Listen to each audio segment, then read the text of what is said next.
Nick, so you'll be giving a talk on the pop-up community day in Hastings on Saturday, the 10th of March, Yep.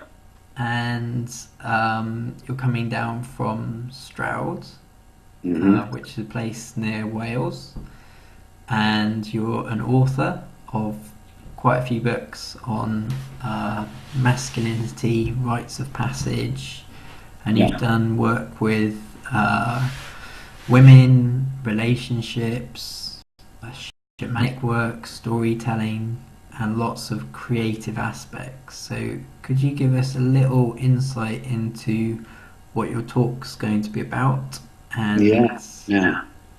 a little bit about that? Okay. Well, yeah. I mean, what I'm trying to do is blend my own story, my own personal story, and kind of shamanic stories that I've picked up around the world. So it's just to kind of combine, because all stories are about yourself anyway. In that sense, you only tell your own stories. So I'll be mixing the two together as a narrative, and looking throughout that whole process in terms of rites of passage. And they're not just being one rite of passage from boy to manhood, but actually there being 8 or 9 rites of passage in our lives, and how those influence us and change us in the development of us as a whole human being. Hmm. So I spoke to someone the other day, a man, and I said, what do they think of by rites of passage and circles? He came back with that he thought it was quite quasi-spiritual and it was a sort of hippie American thing. hmm hmm And so I wonder if you can maybe speak a little bit to that, because I know, yeah, I think it's probably maybe quite a common perception. Yeah, and yeah. I mean, I think there is a new age kind of way of moving towards the light. Um, I think for me, rites of passage is about the shadow as much as about the light, and it allows me to explore those aspects of myself which are negative as well as positive.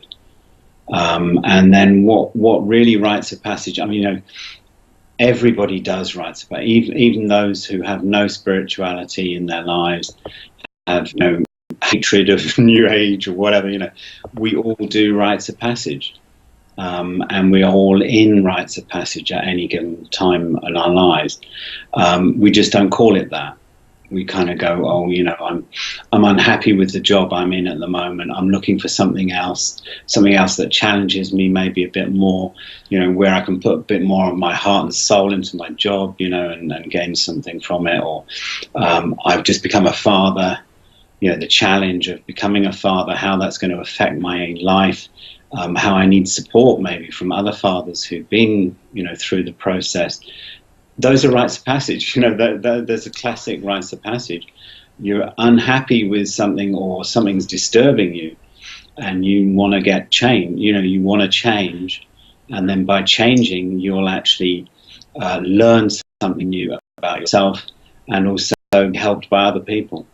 That's basic. Rites of passage is that's it. And yeah, we can say, oh, it's quasi spiritual, it's new age and those kind of things. It's not. It's just what a human being is like. And that, I tell a story about the crab.